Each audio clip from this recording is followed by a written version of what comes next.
It is a Bird 365 morning here on the JAKIB Media YouTube channel, and every morning is a Birds 3. Well, not every. We don't work weekends. We work a damn lot of days for you, and I'll make a point at the start of the show to let you know how much we care about you guys.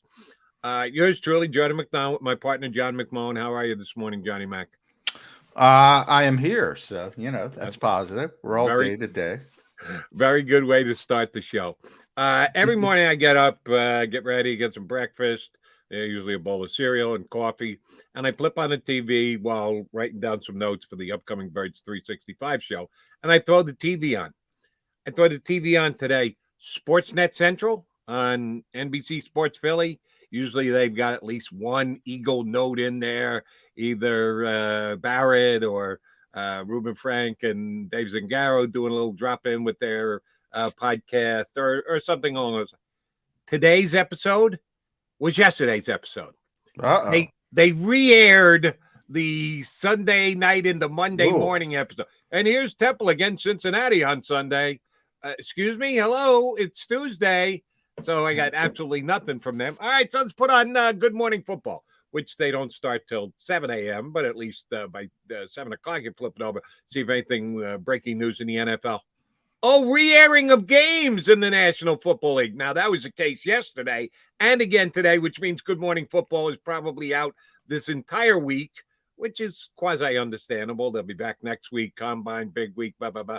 So if you're going to take a week off, this would be the week to do it. But the Birds 365 guys are here for you live. We're not taking any downtime. Oh, that's a bad job. I like so many people at NBC Sports Philadelphia, but come on, you're playing repeats of news sports show. There's stuff going. That's an insult to the college basketballs of the world and all the. By the way, the Flyers played a matinee game yesterday on their air.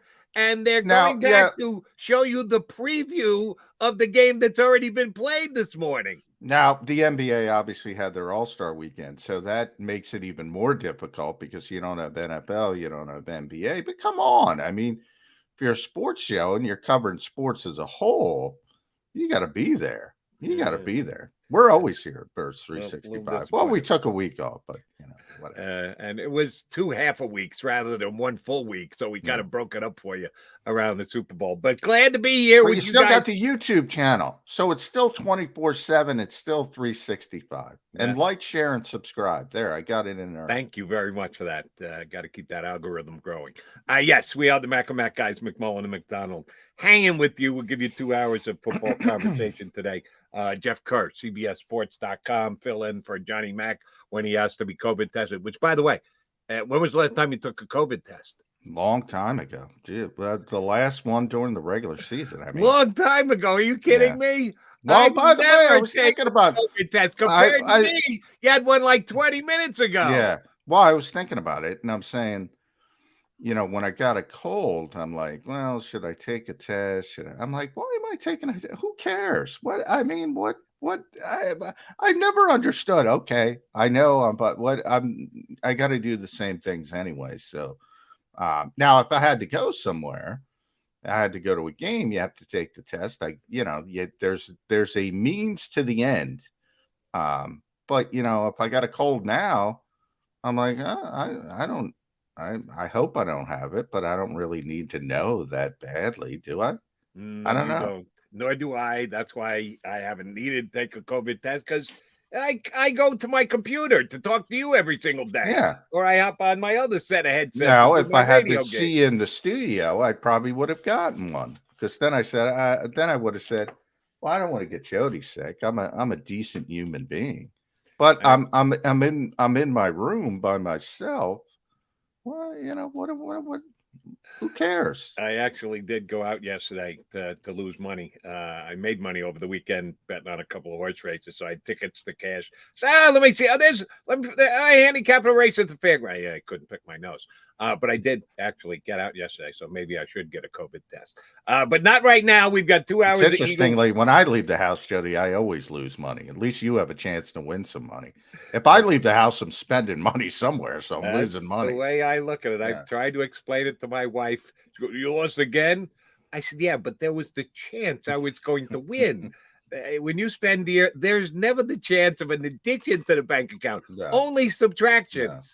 I've used that line of logic. Yeah. Thank you for seconding my emotion there, John McMullen. All right, speaking of going somewhere, during your illustrious football scribe career, have you ever covered the combine? Yeah. I've been to probably 4 or 5 total. I haven't been there recently in the past few years. Yeah, it used to be, kind of mentioned it, I think yesterday on the show. It used to be a lot more laid back, and you could get a lot more out of it now that they've turned it into another big event. I don't know if you want to call it big event, but it's a big part of the NFL calendar, and people pay attention to it. Now we see this jockeying back and forth, and I predicted that was real quick. I got that one right, Jody. Oh, yeah. I said they were shutting that down pretty quick because there's no way they weren't going to have it, because now it's become this, big part of the calendar, and they need the players there, and they need the TV product, and they need everything else. And sure enough, the bubble has burst, so to speak. And it was the goopiest thing. I don't know how, especially after the way they ended the regular season, and they pretty much said, all right, we're done with COVID. and then all of a sudden they're gonna reverse course, and the NFL kind of threw the National Football Scouting, which runs the combine. As I said, technically the NFL doesn't run the combine, right? But they run the combine, and they threw who they had to under the bus, and now everything's copacetic. That's the thing that probably bothered me more than the NFL's deceptive stances on what they were attempting to accomplish by keeping the combine in a bubble to protect the players. You and I both noted yesterday it was a control thing more than a safety thing. They want to keep the players to themselves so they can specifically ask them questions that they might not be able to get those same kind of answers if the players are constantly in contact with their coaches and their agents and their physical therapy guys to help prep them for the stuff that they're doing. Yeah, they tried to play Big Brother, and kudos to the agent groups that stepped up and threatened to keep almost half the combine out of participating. Yeah, both sides tried to flex a little bit, and guess what?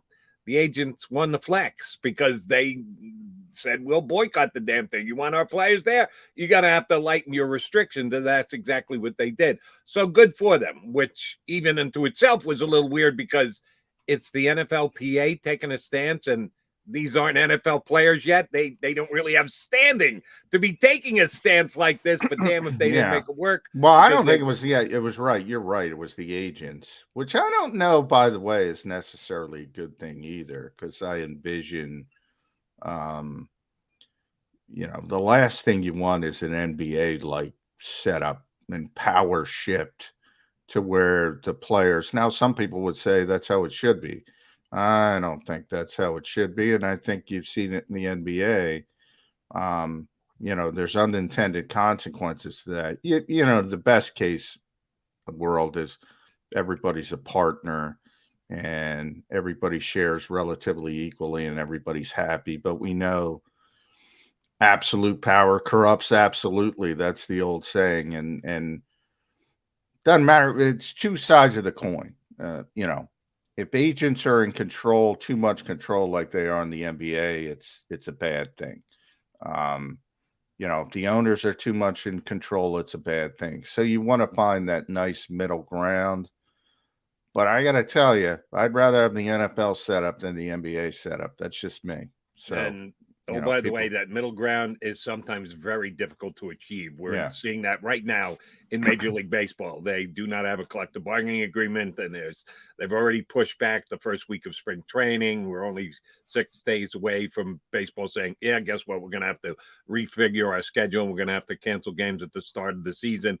It's really easy for John McMullen, John McDonald, anybody else to sit here and go, oh, you need that perfect balance. Yeah, but you can't get that perfect balance because each side is trying to pull the rope just a little bit more their way. So they have a little bit more power. And if you don't have a collective bargaining agreement in place, you're not going to get any games. And let me, because I'm going to get in trouble, let me clarify my stance. I'm talking about the health of the game on the field.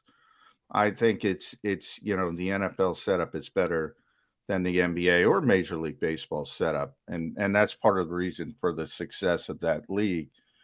Now, again, you could argue workers' rights and all that stuff, and I get all that, but I'm just talking about the health of a particular game. And look, I mean, if you want to boil it down into an example, Aaron Rodgers had tremendous power in Green Bay over the last year. He pulled that sort of power play. He wants Randall Cobb. Really? You want to be the general manager? Randall Cobb's not helping you. Maybe do your job and let other people worry about their jobs, but that's not the real world. It's just not. And in the NBA, it's awful. The NBA. I mean, agents run the show in the NBA. They do dictate a lot of terms. All right, so we are now just less than a week away from the start of the combine in Indianapolis. The bubble has been burst. It's going to go on as scheduled. The Eagles contingent will be out there, led by Howie Roseman, the general manager, who we believe to be the number one mover and shaker when it comes to player procurement, draft day, final say, all that stuff. Howie's track record on the draft is a mixed bag of tricks, some outstanding late round picks, some very mistake heavy early picks in the draft. But Howie will be the guy in charge again this year. The question that seemed to pop up over the last 24, 48 hours, Johnny Mac, is will Howie Roseman be the guys making the picks in 2023? That Howie's contract ends at the end of the 2022 season, and we're however many weeks away from the start of the new National Football League year, which is in March. So Howie will be entering the final year of his contract, which makes him, quote unquote, a lame duck general manager. I think that is one of the most overstated things in sports. How can someone possibly work on the last year of their contract?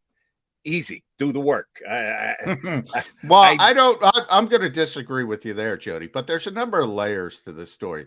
And I'm going to start it with this. Where did this start? Do you know? Like, who brought this up first? That Howie is on the last year? Because I don't know. I'm being honest. Are you suggesting it's not a reasonable conversation? No, it's a reasonable conversation. I wouldn't be so sure that Howie's on the last year of his contract. Now, he was, I know where they're getting it from. And again, I don't even know where it popped up. And that when Doug Peterson got his extension, which was, I believe, 2018, they aligned Howie and Doug together, which would have ran out at the end of 2022. My only point is, and by the way, now that it's out there, I'll ask the question if we ever get to talk to Jeffrey Lurie at some point, and Howie will talk out there, and they'll probably ask it. Unfortunately, I won't be there, and they'll probably clear it up by then. They might have already aligned the contracts. Typically, you want to align the general manager with the head coach. So when Nick Sirianni got his job, they might have already aligned the contract. I don't know, because GMs, being honest, it's not as public knowledge as in front office people. The contracts are not as public knowledge as, and especially when you're talking about extensions. Now, when a guy gets hired, people will automatically ask the question, well, is it 4 years? Is it 5 years? Something of that nature.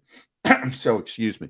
So if people are excited about this being a lame duck year for Howie Roseman, two things with that. One, it might not be already. Two, it won't be come September. The Eagles will have already likely extended him and allotted things and shifted things to where he's married with Nick Sirianni. So let me interrupt and ask you a question. You just said September. If they've been talking, maybe you already come to a resolution, what would be the line of thinking behind when they would announce that Howie Roseman is staying in place? Why September? Is there a different date that they would, if they're the ones who are calling the shot on this, what they surely should be, as far as information being released? what would be the time frame behind the Eagles thinking? Well, I number one, I don't know if they would announce it, and I use this as an example when Howie Roseman came back from exile, as I like to call it, which was exile just to the other end of the building, exile from the football operations standpoint. You'll remember, well, people may not remember because it's Jeffrey Lurie and it's kind of dry at times, but he sort of brought Howie back and, wouldn't be emphatic about it because he understood it wasn't the most popular move in the world. It wasn't the most common move in the world to essentially fire a guy and then bring him back. But it was a weird dichotomy because he didn't fire him. He gave him a raise and he gave him a better title and he just sat him over in the other side of the building and let Chip Kelly hang himself. I think it was the biggest mistake in Jeffrey Lurie's 27 years as the owner of the Eagles. But nonetheless, when he brought him back, he had the press conference and whatever his title was at the time, I think it was vice president of football operations. And Jeffrey sort of open-ended. We'll see how it goes. He's got to learn. He's got to work with people. He's got to be collaborative. And then all of a sudden he let inertia take over. And all of a sudden, after the season, you hire the new coach. You have this lull that we're in now. Guys aren't speaking a lot, and the inertia took over. And everybody just assumed Howie was in charge because Howie was in charge. And we're all right to assume that. But the Eagles never had to really do anything. They had to never make that concrete. And I go back to, I think it was 2019, when the Eagles shifted Howie's title again from, I think it was executive vice president of football operations. And then he never had the official GM tag. They put the official GM tag back on him. Again, titles don't really mean that much. Job description means more. He was always the GM, but they put the actual GM title on. They might have tweaked his deal then. I don't know. I can't tell you, Jody. Because, and I'll be the first to admit, I didn't ask because I know he's not in concern of losing his job. Now, while I say all of this, look, anything can happen in sports. But all I'm trying to say, if people think that Jeffrey Lurie is going to say, okay, we'll see how this draft works out, and then decide if he's going to move forward with Howie Roseman. You can't make an assessment on this draft that quickly, no matter what happens, no matter who they pick, what they do, what they trade. That's not going to be the make or break for Howie Roseman. I think a lot of people say, well, he's got to hit on three. You're not going to know if he hits on three. How the hell are you going to know if he hits exactly. or not? Exactly. Now, Howie could say, I'm tired of this. I always go back to Amazon All or Nothing. He's got the darkest tint on his car because people see him in his car and scream at him and insult him. Maybe he's tired of it. Maybe he wants to walk away. I don't think that's the case. He's always seemed to be a guy who could let that kind of stuff roll off his back, like we were talking about yesterday with players. Anything can happen. But what isn't going to happen is Howie Roseman GMing for his job. And I understand your sentiment that people should be able to be a lame duck and this and that. But that's an ownership mentality. Ownership doesn't want lame ducks. They don't want lame duck coaches. They don't want lame duck GMs. And if they have lame duck coaches or lame duck GMs, it's because they're going to fire them. And they haven't decided. They haven't had the courage of their convictions yet. And I'll argue against myself here because there is one, and this is just an opinion, and I've talked to some agents, very few over the years, but some who have absolutely told me this is the case, or at least the way they look at it. When you are playing in the free agent market and you've got a high-profile guy that you're trying to get, money drives the bus 19 out of 20 times. But that 1 out of 20 where a couple offers are equal, when agents are making decisions, advising their clients which way to go, the power structure within an organization, knowing that you can deal with a guy, you watched how he's worked before. Is this a radical guy, have a down year, turn around, cut his rear end, or a guy who is going to adhere to the cap and give you another chance? The agents like to know that. They like to be able to turn around to, well, as long as this guy's in charge, we're good. Year one of the cat deal, we're good. Year two will be good. Year three, all right, maybe. They want to know. Agents want to be able to advise their clients. And if the general manager's in a position with, yeah, I give you the deal today, but I could be gone in a couple of months, that's not something that people want to usually jump into. So that is the advantage of having a guy that you know is locked in for several different years. You and I both know, Doug Peterson being an example, you're going to have a 5-year cut. It doesn't mean you're going to get all 5 years. Yeah. But at least if you know the team is committed to that length and have to pay off their mistakes, which means they probably won't do something, the players like to know that, who are free agents. So that's why I think it is a very legit story. And you mentioned how he's going to be out at the combine. There will be people there. He'll have at least one media session, if not multiple media sessions. It's a legit question because we're now within days of the new year starting. And if this is the final year of Howie's contract, then as per what the Eagles have announced, that's the case. If they've done a handshake deal behind the scenes with Howie Roseman and we don't know about it, maybe Howie will fill in the blanks for us when he's out in Indianapolis. We'll have to wait and see. All right, he's John McMullen. I'm Jody McDonald. We are the Birds 365 guys. Howie Roseman's contract status being one of the things we're discussing today. Combine status being another. We'll get into a couple more different topics with both the Birds and around the National Football League. Hoping to get our first guest of the morning, Jeff Kerr. I see him on the board. Our pal from CBSSports.com ready to join us next here on Birds 365. Go for the midnight dares. Go for the memories. Go for the view that goes on forever. Go for the bubbles in your bathtub and in your drink. Go to bed whenever you want. Or don't. Go for him. Go for her. Go for the win. Go to Ocean Casino Resort. Book your trip at theoceanac.com. At Stateside Vodka, every new customer gets the world's best rocks glass. Free. What's that? A rocks glass? You're telling me that bottle is cut in half? You could say that. Holy shit. And you're telling me I can get one of these glasses for free? That's right. One free rocks glass per customer with each first-time purchase of Stateside Vodka. So good, it just disappears.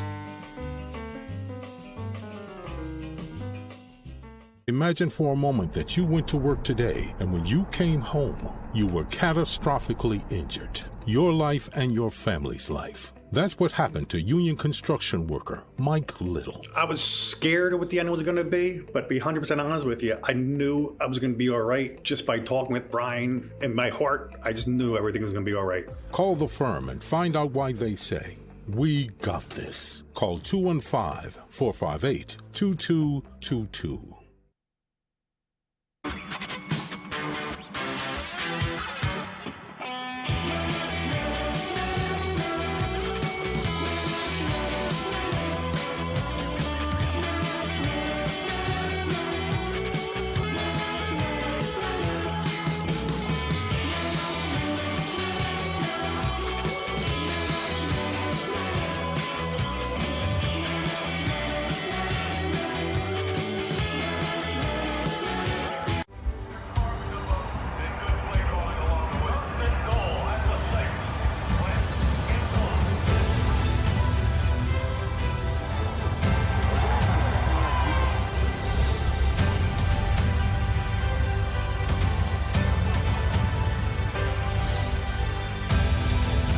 Field of life, First Trust Bank is there for you. Champions on three. 1, 2, 3. Because Philadelphia dreams deserve a Philadelphia bank.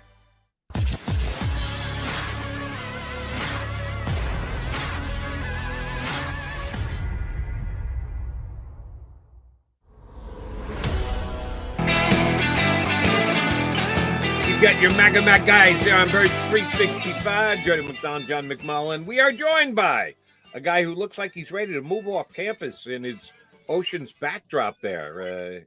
You slide a little to the left there, Kerr. Jeff Kerr from CBS Sports here with us on Birds 365. Jeff, been a couple of weeks. How's the offseason treating you? Pretty good so far. I'm not gonna lie. I kind of enjoyed last week. Everybody's like, oh, I miss football. I miss football. I miss football too, but I kind of needed a little bit of a break. So, it's been nice. Now I'm making a whole radio podcast tour.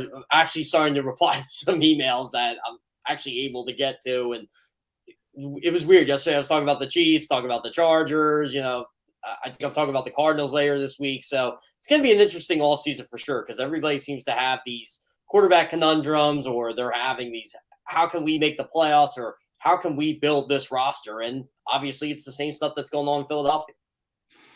Yeah.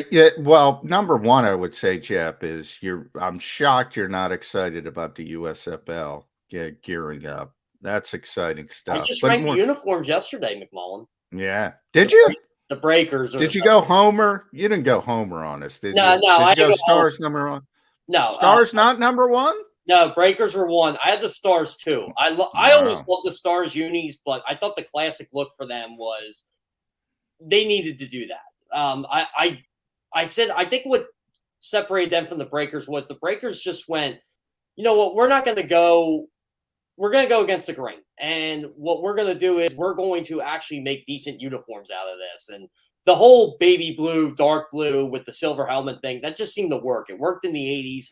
It worked now. But I didn't realize a lot of the teams wear red and white or red and gold. Wow, I'm impressed with how much you put into this. I have no idea what the New Orleans Breakers uniforms look like to this day. The Stars are not the normal Stars uniforms. They went different. Is that what you're saying? So they modernized the classic look a bit. They got rid of the sleeve like on the side here. Like they had a gold sleeve. They got rid of that or like a gold stripe. They kept the gold pants, but they have like, instead of like a red stripe on the pants, it's like a zigzag type thing. It's like a modern twist on a classic look. All right. As far as I know, USFL stands for ultimately cynical football league, because no football league works against the National Football League. But good luck trying, guys. The XFL's trying. Yeah, XFL got a little connection with the NFL. Everybody's been looking for that.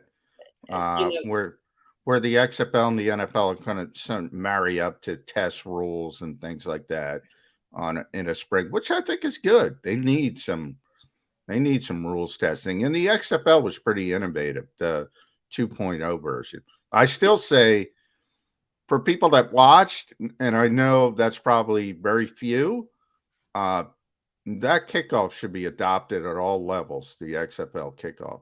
I really believe that. I would take a guess that's how this whole thing started. Like, I think they went to Dwayne "The Rock" Johnson and Danny Garcia and said, "Hey, look, what ideas you guys got? What ideas you have in mind?" And they said, "Hey, and Dwayne "The Rock" Johnson has a good partnership with the NFL, so he probably said, you know what, here we'll share stuff, but you got to share some stuff with us here, and we'll find ways to innovate the game." I still think it's funny though, like when I'm watching Super Bowl 56, when they use the Sky Cam and they use the Sky Box. That was from the original XFL. Like, people always seem to forget that. If you watch a game from 2001, I think they showed a whole game like in Skycam form. I'm like, yeah, this is pretty cool. It's a shame the product's done. Is that why The Rock cut a promo before the Super Bowl this year? Because he's like this now with the National Football League? All right, we'll see if that. I thought they were going to get Buffer to do it, but they got The Rock. The Rock just as good. All right, Kerr, I know because I follow you on social media. You got a little bent out of shape. I did, but didn't voice it as loudly as you did. Who was the bright individual that decided to say the top 5 quarterbacks in the National Football League does not include Patrick Mahomes? That would be Emmanuel Acho, I believe, is one. Was it Acho or was it? I forget who it was now. It's been a week. I didn't know somebody did that. So, Oh yeah. Yeah. That I don't want to put that on somebody wrongly. So I don't know if it was Emmanuel or not, but yeah, that whoever that was is just, that's a look at me statement. Look at me. Look at me. And I mean, yeah, look, I think and I tell Jody this all the time, Jeff. I think it's become an indictable offense for some bizarre reason that you can't criticize Patrick Mahomes. He played poorly in the second terrible. half. A lot of people in Chiefs Nation, they admit to it, but it's weird down there because they know he played bad. They know everything went wrong, but Yeah. they're really upset now. All of a sudden, he's not an elite quarterback or Joe. Oh no, he's an elite quarterback, but he's not. He's not above criticism. No, but he's definitely a top 5 quarterback. I went to bat for him yesterday. I said, look, the guy loses an AFC Championship game, doesn't get to the Super Bowl. Now all of a sudden, he's apparently telling his fiance and his brother that they can't go to games anymore. I'm like, which is truly BS, from everything I was told. But all these stories are coming out about him. Like they're trying to pin him as like the enemy of the NFL, and none of it's even remotely true. Yeah, that I don't bother with the social media aspect of it, of brothers and fiancés and attacks and stuff. No, tell me about what happened on the field. And yes, he had a god-awful second half in the game against Cincinnati in the playoffs this year. He's still either the first, second, or third best quarterback in the league. To take him out of the top 5 is just stone cold ridiculous. Jeff, we also had the NFL.com's rankings of all the quarterbacks in the league. And Jalen Hurts came in at number 17 for where he ranked off last season. And it included, just like I said, it wasn't a projection going forward. It was just a production of this year. Tom Brady, who at least as per now, what time is it? He's retired, but that could always change. Was in the top 5. So we're not talking about projecting into 2023. We're just talking about grading 2021, not looking into 2022. What do you think of the 17th best quarterback in the NFL ranking for Jalen Hurts for this past year? I think that's fair, honestly. Was he higher than Jimmy G? I think Jimmy G was 15. I don't have NFL.com. You should have been higher, but yeah.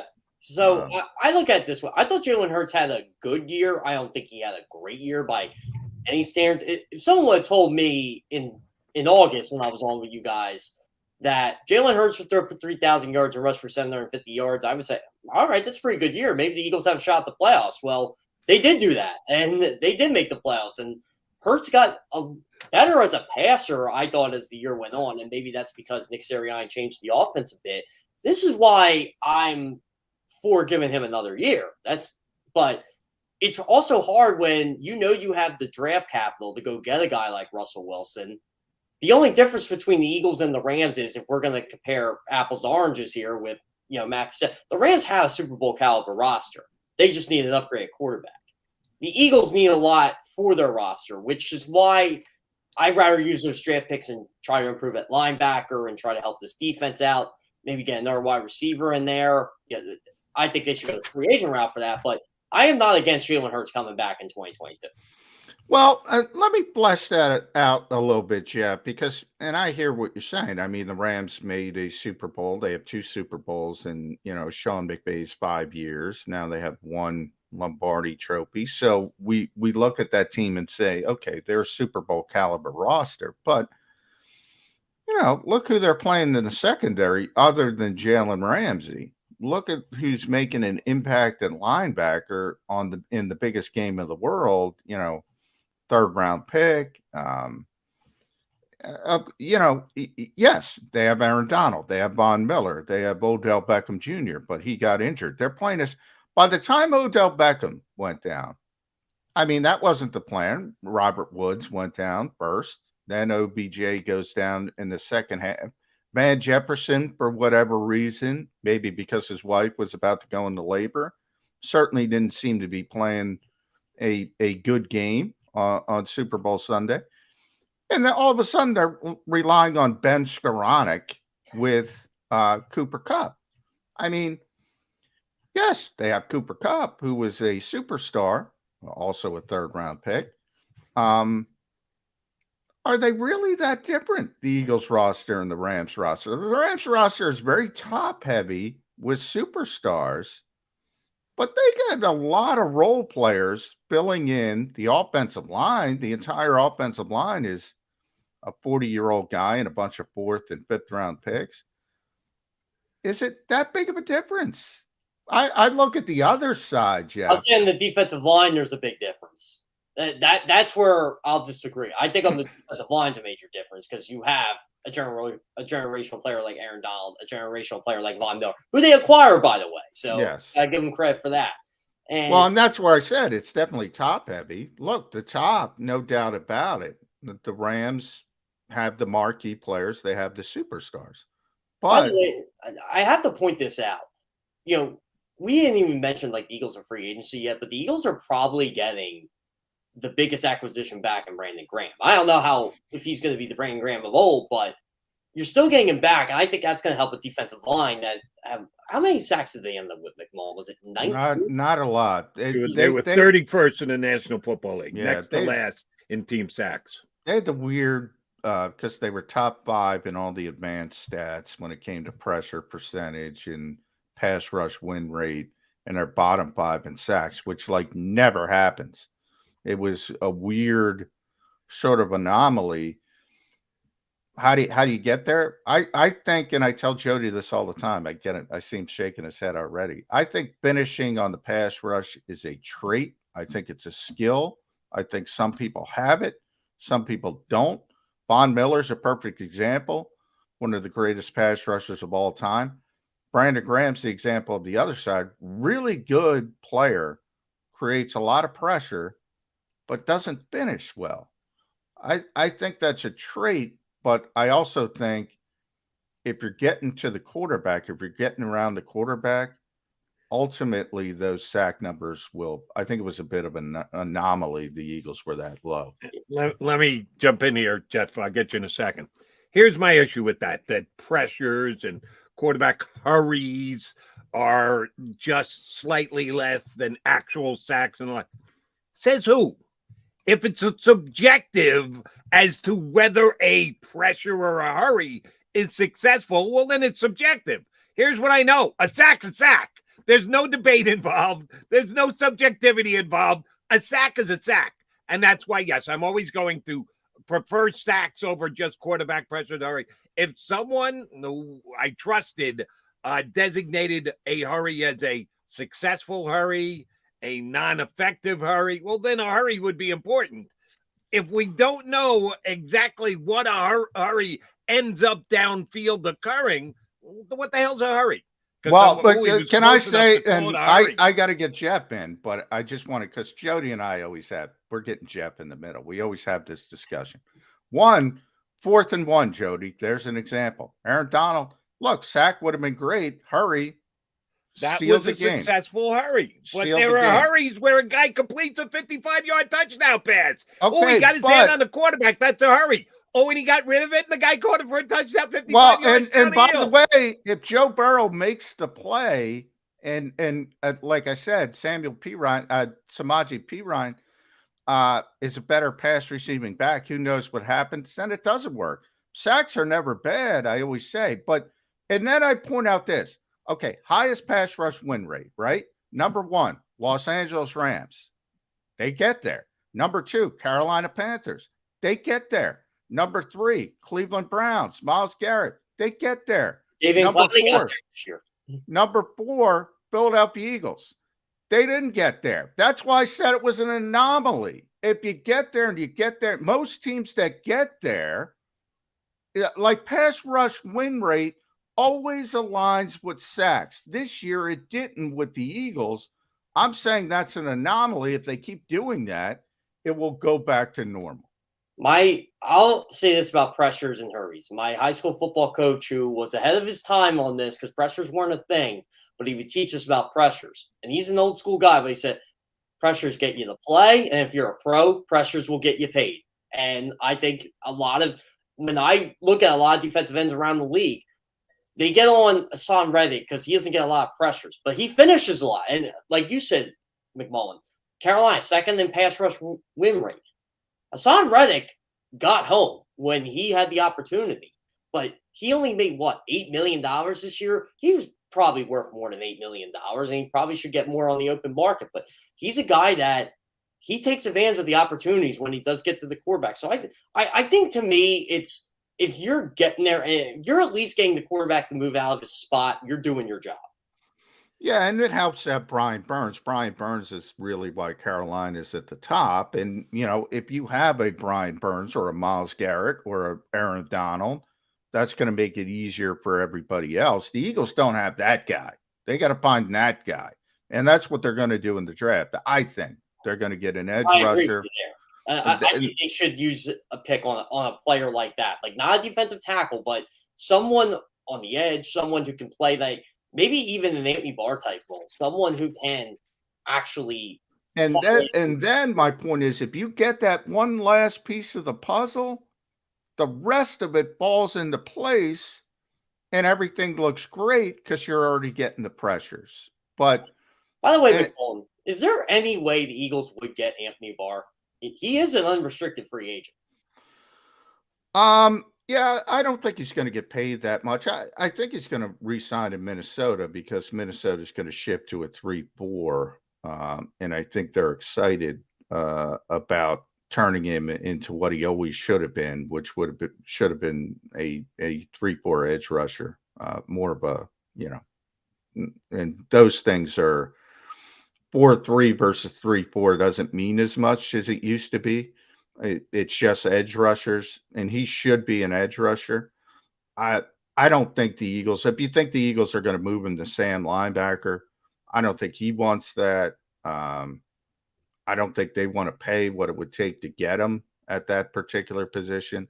But I get it because Jonathan Gannon has a history with him, and he's a good player and he knows how to play. I just think they don't value that position enough to spend what it would get to get him, even though he's not going to break the bank. They still don't want to pay that level of money at that particular position. That would be my assessment.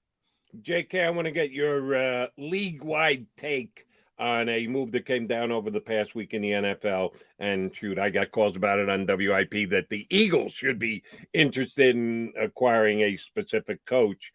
Brian Flores gets fired in Miami.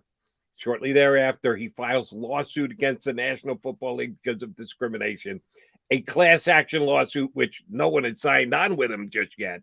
But while he's suing the National Football League, he still interviews for head coaching jobs, the Texans among them. Doesn't get the gig, of course, but does get the gig this week as a defensive assistant, positional coach for the Pittsburgh Steelers, the team that probably made the most sense to hire him because they've got an African-American coach, and it is called the Rooney Rule for a reason. Pittsburgh has always been ahead of the game in balancing the scales when it comes to coaching hiring. Will there be pushback at all in the National Football League this year? Steelers can do whatever they want. And again, Roger Goodell, I don't think is going to be calling the Rooneys on the carpet. How big a move is this for the Steelers and the rest of the National Football League? I think the National Football League should be sending thank you notes to the Steelers because if Flores had got no jobs and been blackballed, that would kind of help his argument in the lawsuit that he was trying to go forward with. He is still going forward. How weird is that going to be this year? Well, it is going to be weird, but if I'm the Steelers, I'm thinking I got a home run hire for a linebackers coach, a guy who probably isn't going to be with our organization long because I think he will get other opportunities to become a head coach, which is going to be awkward in and of itself. But I mean, Brian Flores is clearly a better coach than the job he currently has right now. But I think a lot of that has to do with the lawsuit against the league. And I don't think teams wanted to touch him with a 10.5-foot pole. So, but Mike Tomlin, he looks at it as, I got to improve the defense. My linebackers weren't good this year. Let's bring this guy in. And I would think the same way. Like, look, I'm trying to upgrade my coaching staff in any way, shape, or form. I don't care what the situation is. Well, Brian Flores was that, and he was available. But, yeah, I think the NFL is going to have to address a lot of this Brian Flores stuff. And really, overall, with black head coaches, like, why can't these guys get jobs? We only have, two of them in the league now? It's Mike Tomlin and Lovie Smith. And I don't even know how long Lovie Smith's going to be in the league. So I think the league's going to have to address something with the Rooney Rule.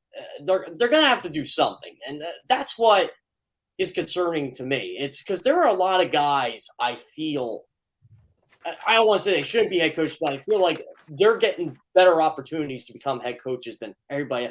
No disrespect to the Kevin O'Connells of the world. I think of Kevin O'Connell as that crappy third-round quarterback that the Patriots drafted. I don't know how he rose. I don't know how he rose as quick as he has. Sean McVay. I know. Simple. It's. I just don't get it. Like, If you go back to last year and Brandon Staley, it's even more egregious. When Brandon Staley was at John Carroll 2 years before that or whatever, and he's a defensive-minded guy. At least Kevin O'Connell's the offensive-minded guy. He got to learn under Sean McVay. But Sean McVay's 36 years old, Jeff, and he's already got a tree of Matt LaFleur, Brandon Staley, Kevin. Who am I missing? There's a fourth. Zach Taylor. Zach Taylor. Yeah, thank you.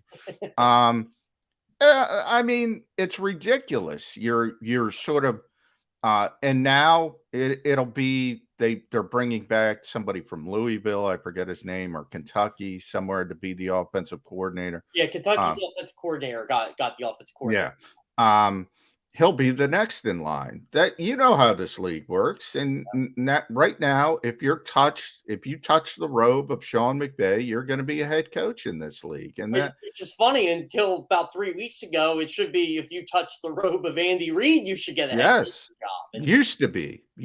Now Sean McVay has taken Andy Reid's spot. Look, I think there's a lot of groupthink in the NFL. I say it all the time. Everybody interviews the same people. The key is getting minorities in the positions of offensive and defensive coordinator. Then they could be in the position to take that next step. I don't know how to fix it. I've been talking about this for years. Mike McDaniel, you said there's 2 African-American coaches. Does he count? I don't know if he counts. Why can't we get to the point of hiring the best candidate? I know, people of color will look at me as a white man and say, well, you can say that. All right, I can. And I certainly don't go through the same things that you've gone through. But still, at the end of the day, you can't tell me that the best route isn't hiring the best person. The question is, why are we assuming the best person is any race? I don't know.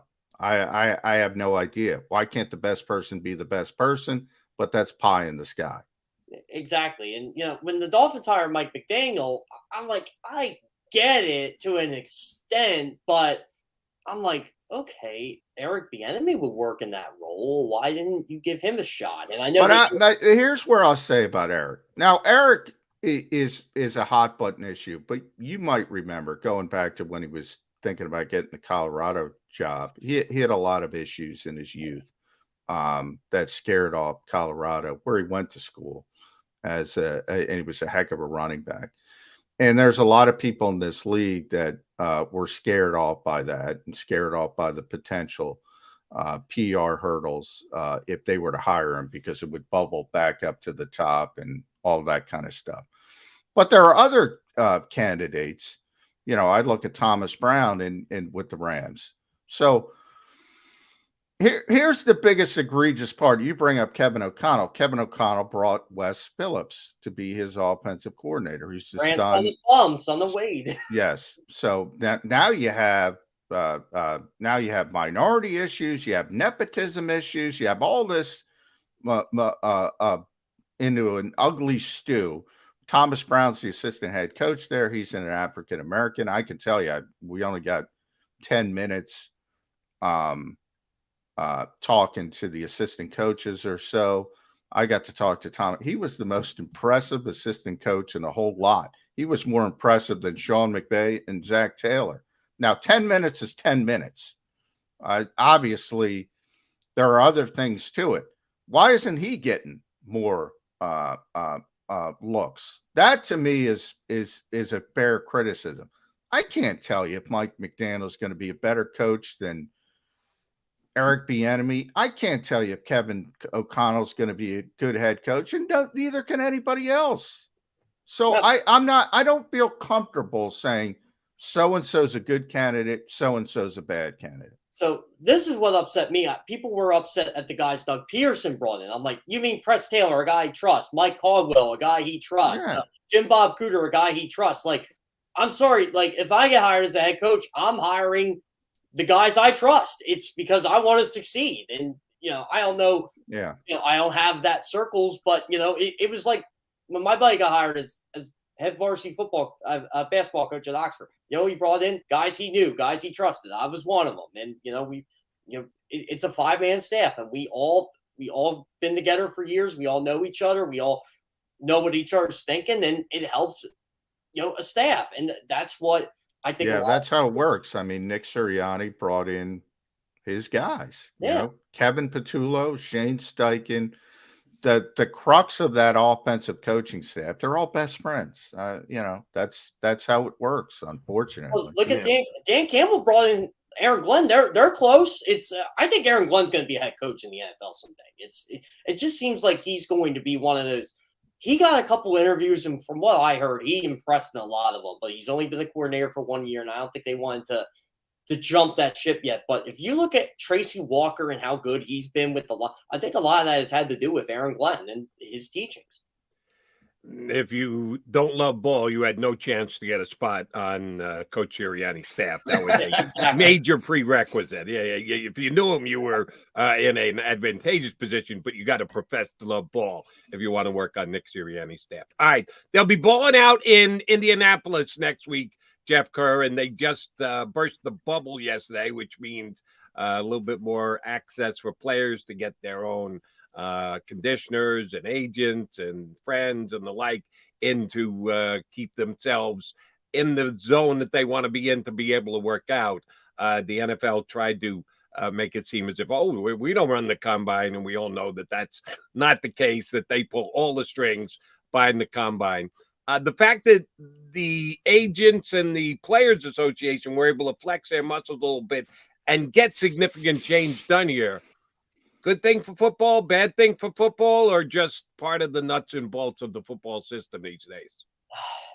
This one's always been tough for me because when this all came out, I'm like, why is the league doing this? Why does the league try to make things harder for people who want to play in their league? I don't understand. Why can't you just give these kids what they need? Why do they got to be in a bubble? Why, these kids they're trying to make this their livelihood. Make this an enjoyable experience. I know it's the combine. I know there's a lot at stake here, but to me, it's just, I feel like the NFL kicked a hornet's nest that didn't need to be kicked. And eventually the Players Association stepped up and they were able to get some things in. But if I was in that situation, if I was going to the league, I'd be like, you know what? I'm not going to combine. I'll go to my pro day. I'll go where it's safe. Well, I'm going to play devil's advocate since that's what we have to do. So from the league's perspective, I think their thought process was this has become very staged. Guys now hire agents who have staffs that prepare them for this, whether it's on the field or off the field, and more importantly, off the field, because I always go back, when the combine started, the mid 80s, early 80s, whenever it was, you knew if Deion Sanders showed up and ran a 4.2 and everybody else is slower, you knew, okay, Deion's really fast. He didn't sit there for 6 weeks and practice like a track star to, peak at the right time. That's on the field. Off the field, they prep you like it's a job interview. If they say this, you say this. If they say this, you say this. We had Chris Landry used to run the scouting combine on last week. And he mentioned that you got to be smart. You got to get the information. So I think they were trying to get the kids in the bubble, not for the pandemic, but to keep their advisors away so they can get more information that's real as far as the antiseptic stuff that everybody's going to do, the robotic stuff. But then again, they created this monster because they turned this into a TV event and an event on the calendar. So the toothpaste is out of the tube. I don't know how you fix John, it. You would know this, right? If I'm correct, they take the Wonderlic test at the combine, don't they? They did. They're doing away with it. I don't know if they're doing away with it this year but it's going to be phased out really quickly. Yes. Did you ever take it? Yes. Yeah, I've taken it. I tell people it's not hard, but you only get 12 minutes. So you got to. It's not processing the information. It's processing the information quick. That's what they're doing. Yeah. And they're because of where we are in the world, they're going to outlaw that. It might be this year. It's coming very, very quickly. So no more Wonderlic. Right, but teams will have their own individual tasks when they get a chance to meet with players, and they put it together the way that they think it best works. All right, JK. Eagle fans could get bummed out today or tomorrow or the day after or sometime in the next 2 weeks, because today is the first day the teams can slap franchise tags on big-time free agent players. By the way, nobody's doing it today, Joe. Yeah. Oh, here's one for you. With Eagles fit. I'll tell you how to get Eagles fans bummed that they franchise tagged one of their own free agents, because there's no one for franchise tag. Very true. But Devontae Adams is not going to get out of Green Bay unfettered. A guy who I've talked about here on Birds 365 and elsewhere, the perfect match for me for the Eagles if they hit home runs on their 2 free agent swings, and I think they've got 2 swings in them at well-paid players, would be like a loss outfit, Williams and Williams. Give me Marcus Williams on the defense and Mike Williams on the offense. I'd be a happy Eagle fan. Go ahead, fill in everybody else at the bargain bin. You tell me I'm getting Mike Williams and Marcus Williams, I'm a pretty happy Eagle fan. Either one of those guys got a chance to be in franchise, either Mike or Marcus Williams? So I just wrote an article for CBS about potential who could get franchise tag. I mentioned Marcus Williams for the Saints. Here's the problem. The Saints are $75.9 million over the salary. Very true. So they're going to have to let Teron Armstead and Marcus Williams walk. So there's an opportunity to get Marcus Williams for a lot of teams around this league. And obviously Jesse Bates ain't going anywhere from Cincinnati. So Marcus Williams is the ideal. I've spoken about this with the Chargers. I think they have the cap space. They should franchise tag Mike Williams. Justin Herbert wants Mike Williams back. It makes logistical sense to do it, but they keep talking in LA about they got to improve the run defense. They got to get new guys at defensive tackle. They got to get another edge rusher. They got to get some linebackers. They got to revamp the secondary. So their free agency might be focused on the defensive side of the ball. And if Mike Williams somehow gets to the open market, that's the guy. I think that's the guy you sign. I want the Eagles to draft him the year they drafted Barnett. Obviously, when did he go? When did Mike Williams go? It was what, 12? He went before Barnett. I know that. Yeah. But that's the guy that I want the Eagles to get 5 years ago. And it'd be nice for them to get him while he's 27 years old and coming off a big year. And I know he's got a great repertoire with Justin Herbert, but he really could make Jalen Hurts and Devonta Smith's life. It's fun to play. It's fun to play with Justin Herbert if you're a wide receiver. I will say this, though. Even if they wouldn't get him, if he got franchised, there's a lot of receivers in there that I think the Eagles would be very happy with and their fans, like Christian Kirk. There's going to be guys available. Real quick, we're running late. I know you got to run. At Jeff Kerr, CBS. Follow Jeff at CBS Sports Line. But you mentioned Howie Roseman. The Eagles don't have anybody worthy of the franchise tag. Yeah, they don't. That's because he locked everybody up that would have been worthy of the franchise tag. So, Eagles fans are getting excited that this news, it really hasn't come out. It's been out there for a while. Howie's a lame duck. Jody and I were talking about it, and I said, well, not necessarily, but I'm sure they're working on something. Yeah, he's not going to be a lame duck, period. Why are fans so excited about Howie Roseman GMing in a lame duck year? Why do fans think Chris Ballard's a better GM than Howie Roseman? That's the stuff I always wonder. It's funny when you talk to other teams around the league. It was like, I'm on a Chargers podcast, and they talk about Tom Tedesco a lot. They're like, he hits on a lot of first-round picks, and it's funny because they say, yeah, but after the first round, he's not very good. And they can't seem to get a lot of players on day 2 or day 3. Meanwhile, you got Howie, who seems to get them on day 3, but everybody likes to mention Jalen Reagor and J.J. Arcega-Whiteside. Fair, but all of a sudden, I saw someone got on Reuben Frank this year, told him Devonta Smith doesn't count. I'm like, what do you mean it doesn't count? It's a what do you mean it doesn't? No, so that's how we're gonna play this game now. It's like anything to get rid of Howie Roseman. I hate to tell you this.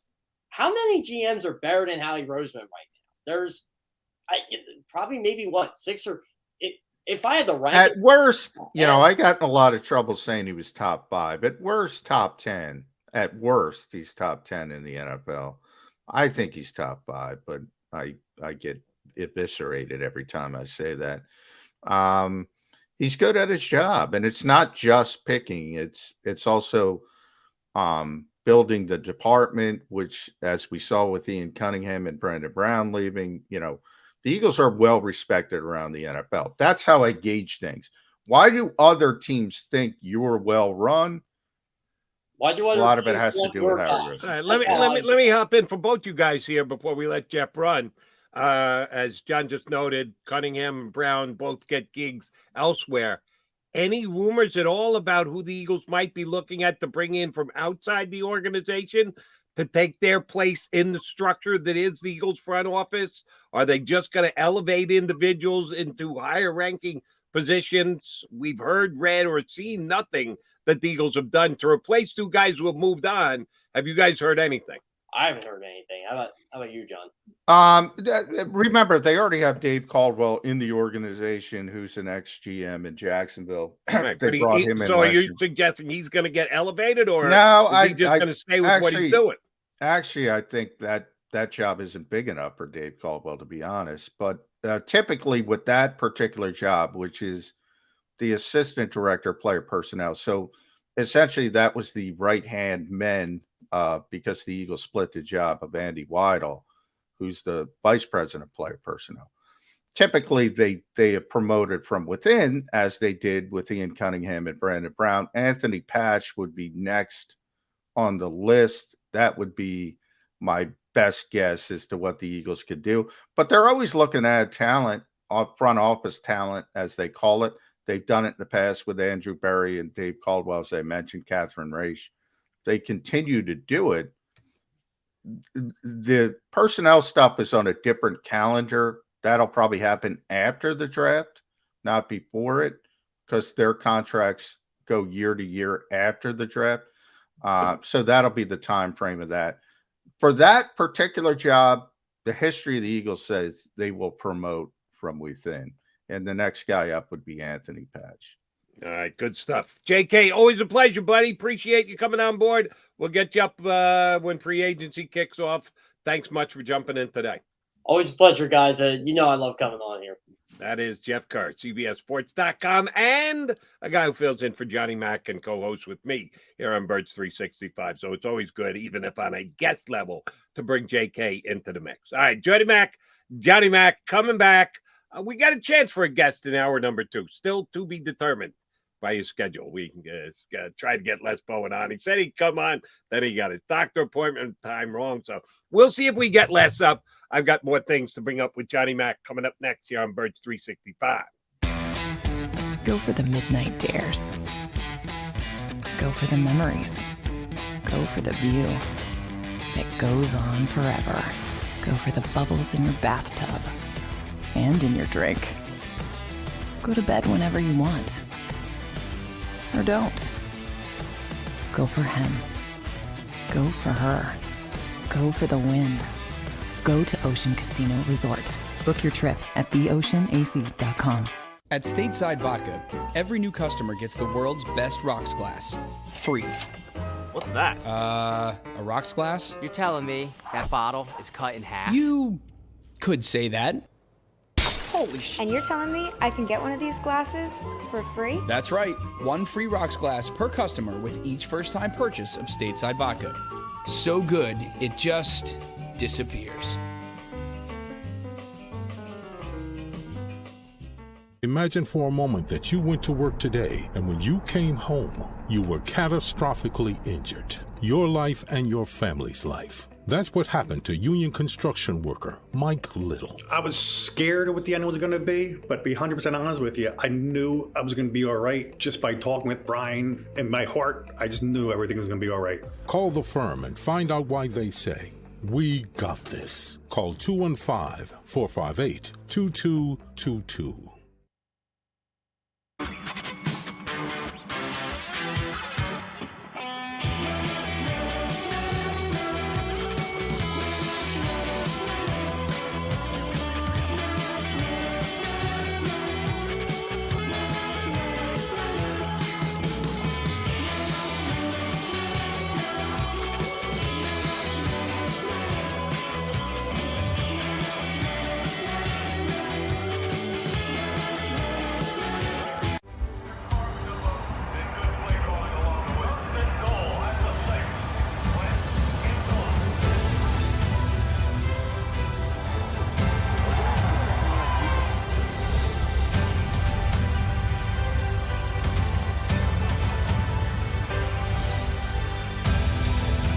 field of life, First Trust Bank is there for you.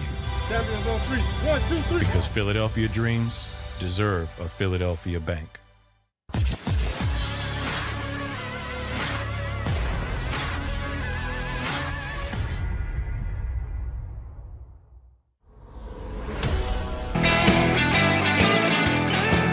got your Mac guys here on Break 365. Joey McDonald, John McMullen.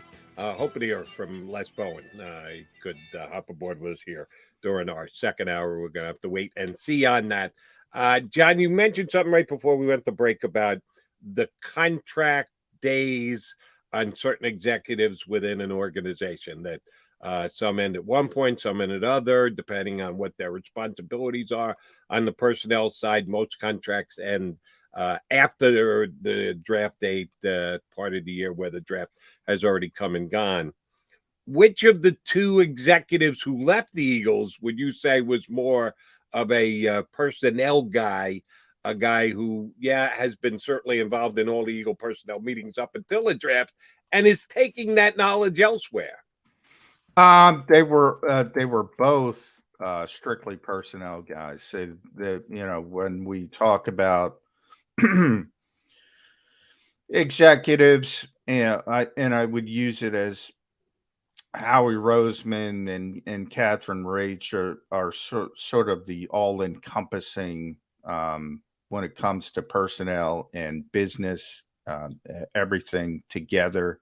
Then you have sort of the football operations department, which would be, say, Jake Rosenberg, who helps Howie with contracts. He's more business, whereas Andy Weidel is the leader of the scout department. He's more personnel. Ian and Brandon were both strictly personnel guys. So they both have an infinite knowledge of the Eagles personnel and what they want to do, what they want to accomplish. How they split up the job, typically that was only a one-person job.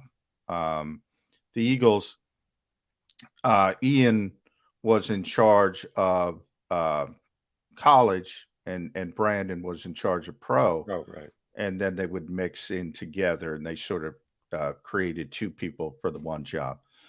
So they're both strictly personnel guys to this point, and people in the NFL look at it different ways. Some just like to hire strictly personnel people as GMs. Some want a better, more all-knowing view, as Howie Roseman has with the Eagles, and can go back and forth between both departments. So it all depends on what you want. But they're both strictly personnel guys at this point of their careers. Here's why I asked the question. They were both personnel guys, and yes, they've been part of the Eagle discussion for the entire season on the pro side, on the collegiate side. If the contracts are structured to keep someone in place till after the draft because you don't want them sharing all the scouting reports that they've had up until that point, clean slate when they go to their new organization. Well, that's not what the Giants got when they hired. Am I getting it right here? Giants hired Brown, who was the pro guy. So Cunningham taking his information on what the Eagles thought, and he thought, as far as scouting goes to college, the Eagles did the right thing. They didn't want to stop him from taking a job that he wanted to be able to go out and join his new organization. But the Bears, but they are letting someone out early, which could be disadvantageous. Why wouldn't they think about doing the same with somebody else? If there's someone on someone else's staff that they think could fill the void of a guy like Cunningham or Brown, why wouldn't the Eagles be aggressive and go after someone like that and offer them a promotion? Well, they could. I mean, we could do anything as far as and they do it all the time. As I said, they bring in, as they would call it, front office talent, and they have one of the biggest budgets in the NFL when it comes to the front office. And that's where I give Jeffrey Lurie a lot of credit as well. And they've done it in the past with some high-profile names, names that people will recognize, like Andrew Berry and Dave Caldwell, John Dorsey was here for a while, just helping out with evaluations. They do that all the time. As far as these two particular positions, as I said, these are not the director of player personnel, which is what Ian and Brandon were. Again, if you look at the flow chart, it goes Howie Roseman, it goes Catherine Raish, it goes Andy Weidel, then it would go Ian Cunningham and Brandon Brown. So, for instance, they were both hired to be assistant GMs. So they're now number 2 in their respective organizations. Number 2 here is Catherine Raish. Number 3 here is Andy Weidel. They were co-number 4s on the pecking order. They're also minorities, so the Eagles can't stop them from getting assistant GM jobs now. That's what the league wants. They can't force they might have wanted to keep them. They probably, especially in Brandon's case, you don't want him in the division probably. And back in the old days, if he was under contract, they probably could have said, let's not do this. Different world we live in. And then we look at who I said, Anthony Patch, who's the senior director of college scouting. That's the job Ian had before he started rising up to the job he has now. The Eagles believe in as Jeffrey Lurie said back in that famous press conference, we have 5 future GMs in the building. At the time, I think he said the number was 5. Correct me if you remember, Jody. I think you got it right. I think it was 5. They believe in their guys in the building. And my guess is, as I said with Jeff, he's next in line for that particular job. He'll probably get that job after the draft. And he's probably doing the job right now. And then when the structure and the time frame of that particular department, the changes, as I said, come out generally a week or 2 after the draft. We'll see if it plays out that way, but I thought that we might have an announcement that the Eagles may have been able to go out and add to that front office. To this point, they have not. All right, Johnny Mac, do want to jump back into the quarterback conversation with you for a second, because I saw a report when I was preparing for today's show that there was an inquiry on a starting quarterback in the National Football League who would have been ranked ahead of Jalen Hurts on the NFL.com's rankings of the quarterbacks by a different team in the NFL about trying to spirit away someone else's starting quarterback. And as per the story went from, I forgot the guy who was at Yahoo who wrote it, the Carolina Panthers inquired about the availability of Kirk Cousins. Kurt's got a year to go on his deal, or maybe it's 2 years to go on his deal. All guaranteed money. That's a deal he got from Minnesota. So if they move on from him, it's not a terrible hit for the Vikings because there wasn't a lot of signing bonus money attached. They did a pretty straightforward deal. Your salary is your salary. They wouldn't take a huge hit like the Eagles did, $33 million for Carson Wentz to move on from Kirk Cousins. We know what Kirk Cousins is. There are some people that are comparing Kirk Cousins to Matthew Stafford, that they're a good quarterback who's been on okay at best teams, and that's the reason why they haven't yet had playoff success. They haven't been on an upgraded team or an upgraded roster.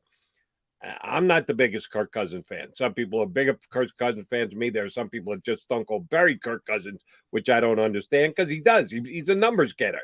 He's a pretty good numbers supplier, but is he a guy who can take you to the Super Bowl? People are thinking along those lines purely because 2 years running, a quarterback acquired during the offseason became the Super Bowl champion. That Brady guy did it for Tampa 2 years ago, and Matthew Stafford just did it for L.A. Should the Eagles be in the conversation if Kirk Cousins is going to be dealt during this offseason? No, only because of and you know, Kirk is difficult for me because I think he's a really good quarterback. I'm sort of in the Matthew Stafford camp with him, who's always had a terrible offensive line. I think And part of it is he makes so much money, it's tough to build an offensive line. So it's kind of that catch-22, where he doesn't seem willing to take a little bit less money to build up around him. He's also an unvaccinated quarterback. You got to throw that into the equation with the Carson Wentz's and Aaron Rodgers. But let me ask you and about Lamar that. Jackson's. Just let me hop in for a second. We're talking about next year. We're not talking about what he did this year. If his choice was to stay unvaccinated and it ticked off some of his teammates this past year, by the time the season starts next year, I think the COVID restrictions are going to be lessened even that much more. I know I'm looking into a crystal ball here, and maybe I shouldn't do that, but for the sake of this conversation, I'm going to. So him being unvaccinated would be a lesser deal for any team that were to acquire Kirk Cousins if he was traded. Is that even a factor if he's dealt? Oh, well, Kirk didn't get vaccinated in 2022 now. Well, number one, I agree with you. I think that's what's going to happen. But I also agree with you. I don't know if that's going to happen. And if they continue, even if it's just you got to test more, but it's not what it was, it's not daily, and you're more susceptible to get a head cold, Omicron, essentially, which is not very serious, but you're going to have to sit out the game, even if you can play, because of where we are. I have no idea of knowing any of that. My point is, if you're making $45 million, and that I think is what Kirk is scheduled to make this year, 35 on a salary, 10 from a signing bonus. So a new team, it would only be 35. Guess what? Same thing I said with Carson Wentz. This is not a political statement. This is, if I'm paying you $35 million, you better do everything humanly possible to be on that field. And one thing Kirk Cousins has that's tremendous is durability. The guy's always out there. The guy's always, and he's taken some massive hits, but he's always out there. However, and look, you go to that late season game in Green Bay. That's when the Eagles clinched. Remember that game? It was the Sunday night game. The Eagles clinched the playoffs.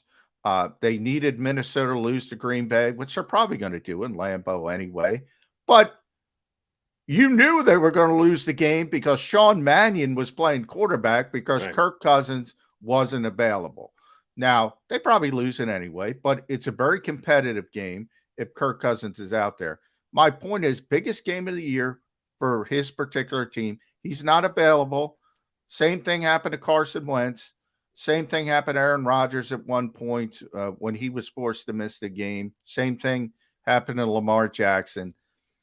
Look, I got to put that in the equation until it's not in the equation.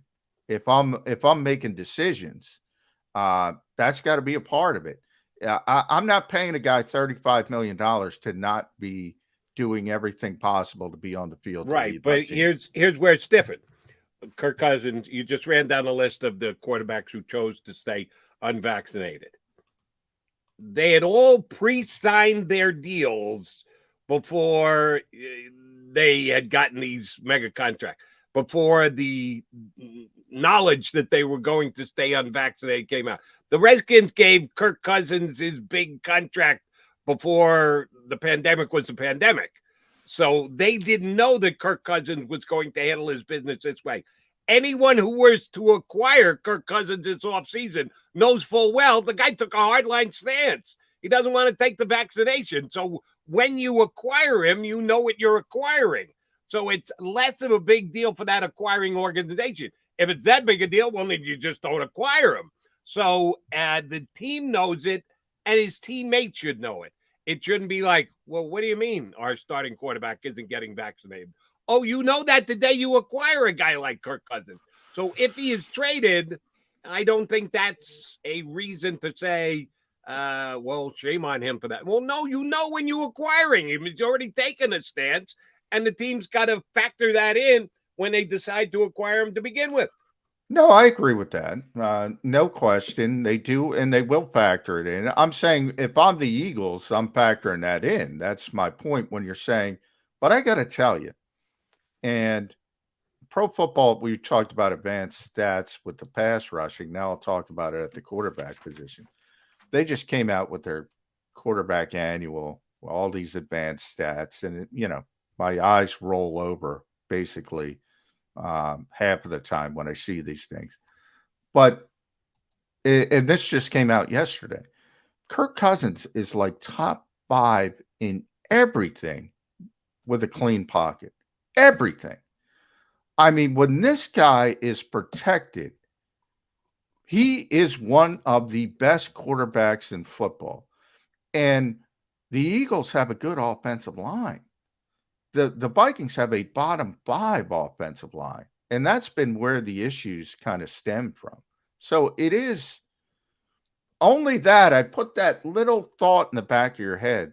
This guy's been unbelievable from clean pockets. And if he were to come to the Eagles, certainly the Eagles have a better offensive line than the Vikings do. All right, Mac, John McMullen, Jordan McDonald here with you on Birds 365. When we return, one of our Eagle favorite commentators, he covered the team for years. He's still as big an Eagle insider in my mind as he is as anybody else is here in town. Look forward to talking to Les Bowen. Joins us next here on Birds 365. Go for the midnight dares. Go for the memories. Go for the view that goes on forever. Go for the bubbles in your bathtub and in your drink. Go to bed whenever you want. Or don't. Go for him. Go for her. Go for the win. Go to Ocean Casino Resort. Book your trip at theoceanac.com. At Stateside Vodka, every new customer gets the world's best rocks glass. Free. What's that? A rocks glass? You're telling me that bottle is cut in half? You could say that. Holy shit. And you're telling me I can get one of these glasses for free? That's right. 1 free rocks glass per customer with each first-time purchase of Stateside Vodka. So good, it just disappears. Imagine for a moment that you went to work today and when you came home, you were catastrophically injured. Your life and your family's life. That's what happened to union construction worker Mike Little. I was scared of what the end was going to be, but to be 100% honest with you, I knew I was going to be all right just by talking with Brian. In my heart, I just knew everything was going to be all right. Call the firm and find out why they say, "We got this." Call 215-458-2222.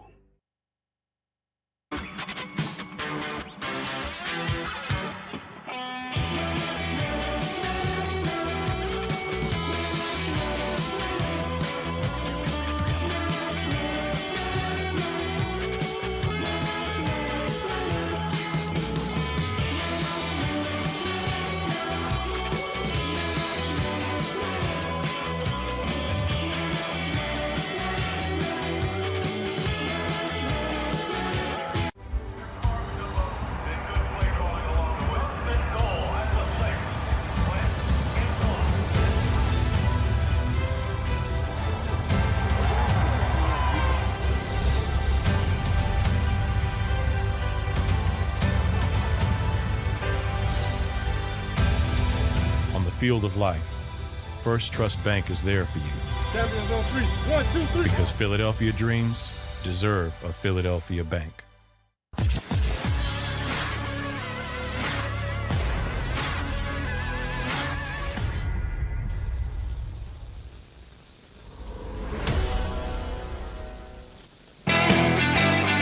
Mega guys here on Birds 365. We still got a solid half an hour and change left. I'm going to spend a good chunk of that time with our buddy, in his car no less, Les Bowen, who you read for years here in town, relaxed his writing schedule, but good enough to come on with us when we ask. Everything check out okay, Les? Yeah, I'm good, Jody. Thanks. That's good. And I see, Les, you were also on Jeopardy. You got a big Jeopardy win last night. I saw that. I'm always. People come up with these guys that supposedly look like me. Anybody who has white hair Well, yeah. And wears glasses and has a goatee, pretty much is judged to look like me. And generally, there really aren't a lot of similarities other than that, but I go along with it. Yeah, I hear you. That's why Brandon Graham calls me Bruce Arians, which I feel bad for Bruce Arians for that. You do look a little bit like BA, yeah. Yeah, see, there we go. So it happens to all of us, Les. It's not just you. But I'm thrilled.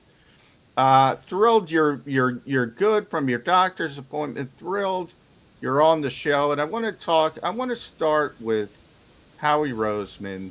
For some reason, I don't know who started it, but Howie's contract, when Doug Peterson got extended in 2018, they synced it up so both contracts would run out in 2022. There seem to be a lot of people thinking that Howie Roseman is a lame duck GM and he'll be GMing, so to speak, for his job. Your thoughts on that? I don't think Howie is GMing for his job. Yeah, it's an odd time for that to be the case. I mean, if you looked at things going into last season, you could certainly see that possibility. The Wentz trade, nobody knowing anything about Jalen Hurts, some people in the national media picking the team to be one of the worst teams in the league. But they made the playoffs. They weren't horrible. They weren't great, but they weren't horrible. Hurts looked good enough that, they can plausibly go forward with him for another year. They have 3 first-round picks this year. So, things are kind of on the upswing. I mean, we won't know until we have the season, but it's not a time when you're sitting around thinking about firing general managers, I don't think. Howie's contract has always been a little bit of a mystery. They don't make public announcements when they extend him or anything like that. There's no. And I said they already. By the way, Les, I said they already might have extended him. Remember, they gave him the GM title back. They might have done it then. I don't have 100% on that. The only thing I would say is, if you're really looking for something lurking in the background, there's the whole issue of Julian Lurie, who's taking a larger role in the operation these days. Jeffrey is 70. And Julian is very close to Alec Hallaby, who's like an assistant GM and the head of the analytics situation there. And who knows what Alec Hallaby's ambitions might be down the road. And, I don't know a whole lot about Julian's relationship with Howie. It's not Jeffrey's relationship. I mean, they haven't been together. They haven't been close colleagues for 20 some years, because Julian was a little kid 20 some years ago. Things could change. I mean, nothing stays the same forever, but I don't think there's anything close to going on with Howie Roseman. And I think this season would have to be a complete disaster for Howie Roseman to be in any trouble there. Same exact thought process here. And at some point, one of you guys is going to be able to ask Howie Roseman that question. He is going to make himself a bell go, hey, Howie, how about your contract? Don't know if Howie will answer, but at least it will be something worth asking. All right, so yes, the contingent is going available at the combine. Most likely at the combine in another week or two. I won't be there, but it'll be. There's always an opportunity at that point. Whether he will answer a question like that meaningfully is a. Well, we know he won't. I mean, but it can be asked. Then you're right. Yeah. And let me just, I don't know if, John, you know this, or Les, who's not there every day like John is. What are they going to do with something like that? If Howie Roseman is there and members of the media who are there have access to him, is there a Zoom aspect to that meeting of the general manager? Or do you have to be there to be able to get a, surely it could be a non-question affair for you and the ability to Zoom, but could you be on the Zoom conference? How do you think the Eagles going to handle that? No, I have no idea. Yeah, it'll be live. Yeah, in past years, you've had to go to the combine to get this access, and I support that. I mean, there are news outlets that spend the money to have people there, and they should have some advantage from that, you know. But I don't know what they'll do this year, because it's kind of, you know, we're still kind of in the COVID situation, and there's a possibility, I guess, that they could, you know, they could Zoom it, but I don't, you know, I would imagine it'll just be in person. Yeah, it's going to be in person, but you know, and they'll have the, you know, social distance. You might be able to watch it on the website. It'll be televised, but reporters normally can ask questions on a Zoom. It's just Eagles.com streaming the reporters that are going to be there is what it would shake out to be. And I thought Jody was going to jump in there, but now I'll shift gears less. Deshaun Watson, a lot of information coming out of Houston yesterday. There was a hearing with Rusty Hardin. Things seem to be growing a little bit closer to an end game. Criminal probe still ongoing. Civil depositions were scheduled to go on. Houston seems to be wanting this to happen before the start of the new league year, certainly by the draft. We all saw the press conference, and you and I were both involved, and Howie and Nick Sirianni were very emphatic, saying Jalen Hurts is our guy. As I always like to say, though, Les, they're not under oath in these press conferences. They're going to investigate every avenue possible. And the quarterback carousel is going to be historic. That's just one name, Deshaun Watson. How many names do you think the Eagles would be willing to at least consider going in a different direction than Jalen Hurts?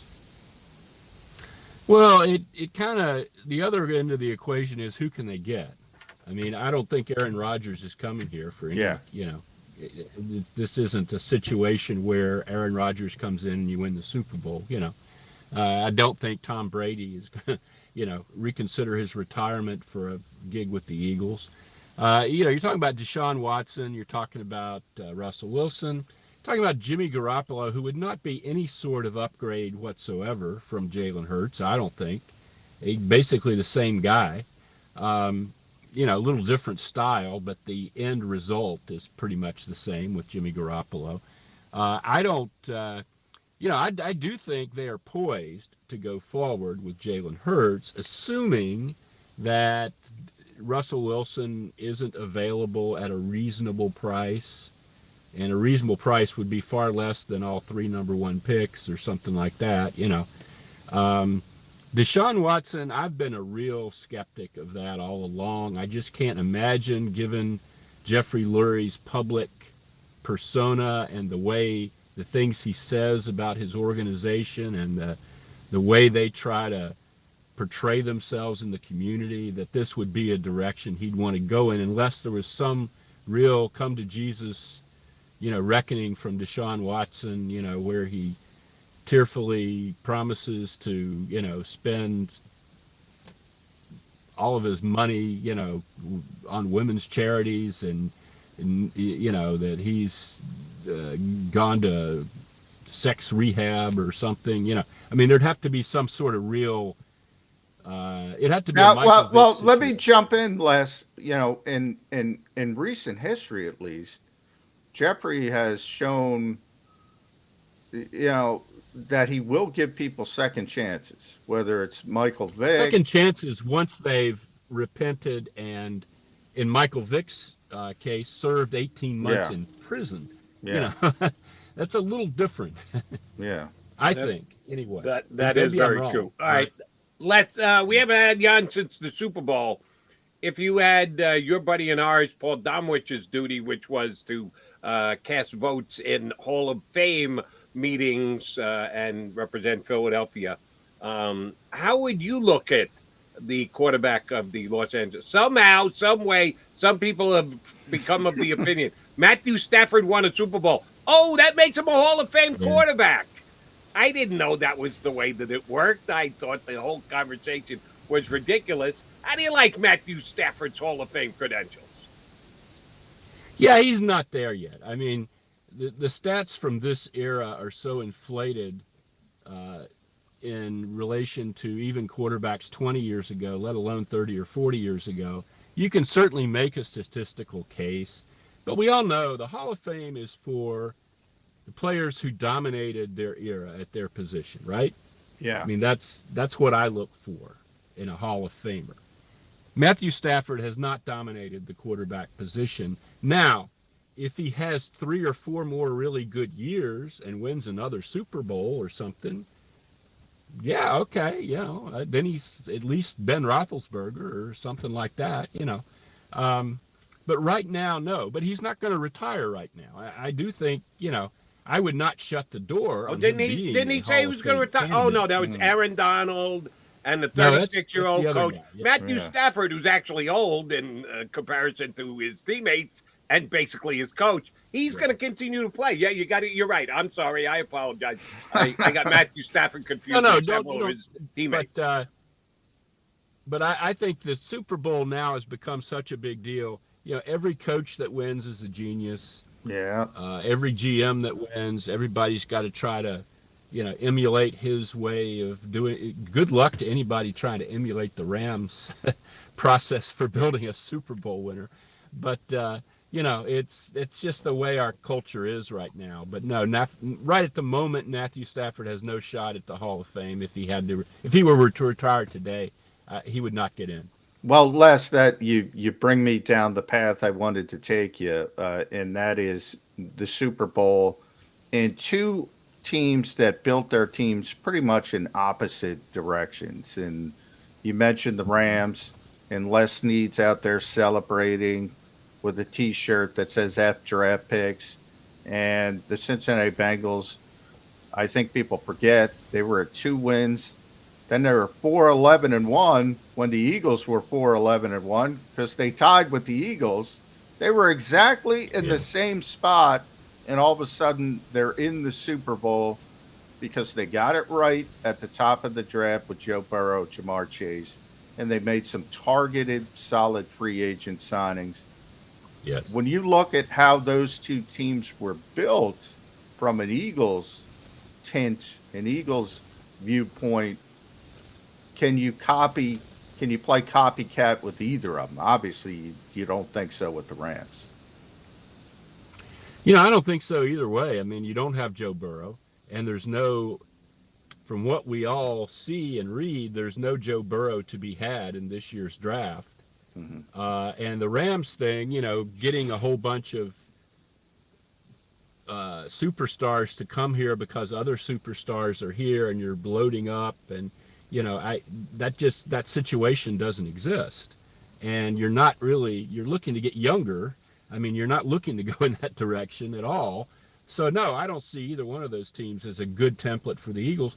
But I think one of the Eagles' problems, frankly, throughout the Jeffrey Lurie reign is that they do that. They look at the teams that win and say, oh, we've got to do this. Oh, we've got to do that. We've got to get faster. We've got to get bigger. Figure out your own.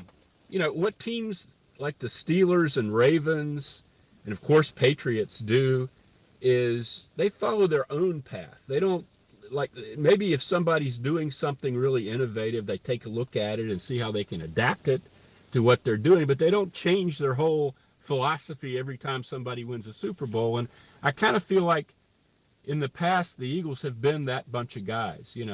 When Lurie bought the team, he was all about Bill Walsh. He went out to study Bill Walsh, and try to build something, like Bill Walsh. And then it was the Packers. The Packers had a great team, so let's hire Andy Reid and let's, and that worked out well. But they're always trying to be somebody else or another version of somebody else. I would really like them to build an Eagles way of doing things, an Eagles style of play, an Eagles philosophy. And I've never really quite seen that. Maybe you disagree, but I don't think I know what that is. Well, I think Andy kind of established it, even though he came from somewhere else. He was here long enough to establish it. And I think that has been a way of things over the last, now we're over 20 years. So I think you can labeled the Eagle Way, somewhat derived from Andy Reid. All right, Les, I do have a specific question for you. I'm doing prep for the show like I always do, check in with all the top writers who cover the Eagles. And I was reading this one guy, I think it was on phillyvoice.com, who said the Eagles need to be careful about drafting wide receivers because the results are in and it's not good when they do draft wide receivers. True. High in the draft, the results have not come back as desired. And I understand that point of view. However, someone brighter than me once said, if at first you don't succeed, try again. Right. Are the Eagles going to try again? And if so, what is the highest you would do? I know it's dependent on what they can do in free agency as far as the wide receiver position goes, and they'll have their chance to do that before the draft ever rolls around. So this is kind of an unfair question because we assume one will be added into the wide receiver mix before the draft ever rolls around. But judging by what you think they can get done or will get done, acquiring another free agent talented wide receiver, how high would you be willing to go if you were the Eagles in adding another wide receiver to the mix? Well, I'm with 3 first-round picks. I mean, they probably trade one for something, maybe even a first rounder next year. 3 first-round picks. You don't want to get too specific. You want to see what's there when you're drafting, and what's available if you trade up a couple spots. I mean, it's all contingent. I wouldn't lock myself into a lot of things, but they need defense. I mean, I would make sure there are going to be a lot of good veteran wide receivers in free agency. I would go that route because your wide receiving core is going to be too young. If you depend on, you got Devontae Smith, Quez Watkins, and now a rookie that you've taken high. That's not an ideal mix to me. Right, but let me at least hop in. But I would if that group is too young, then what the hell did they go to war with this year? Because all those guys are 1 year old going into next year. Well, they were too young. That was a big problem for them, that their wide receivers were young and their quarterback was young. I would want a really good veteran receiver on that group. I think that's a huge priority this offseason. I think they can sign one, and I think that would solve a lot of their problems. I would not – I mean, if a great receiver fell in my lap at one of those draft slots, take him. But I would be looking at defense, and defense ideally. If the defensive chips lined up that way, and if I ended up having 3 first-round picks, I'd love to have a linebacker, a safety, an edge rusher, or a linebacker, a corner, and an edge rusher. Those are the things that in the draft that I'd be really most concerned about. I hear people talking about, they should draft a center because Kelsey might retire someday. Geez Louise, they've got Landon Dickerson, they've got Nate Herbig, they got Isaac Suamalo. How many centers do you need? I mean, I would not, there's a really good center in the draft, which is why everybody says this. No. I mean, defense is my plan for their draft. I don't know if that's their plan or not. Well, let's talk about their plan from a coaching perspective, Les, because for the first time in a long time, we're talking about continuity on the coaching staff. I think people forget after they won the Super Bowl, you lose Frank Reich, you lose John DeFilippo, and then all of a sudden Jeffrey got in this sort of mode where he would need a scapegoat after the season, whether it was a position coach or moving on from Mike Rowe after Doug Peterson said everybody would be back. We had this cycle of scapegoating after the end of the season. Then you make the entire coaching change, and here we are in year 2.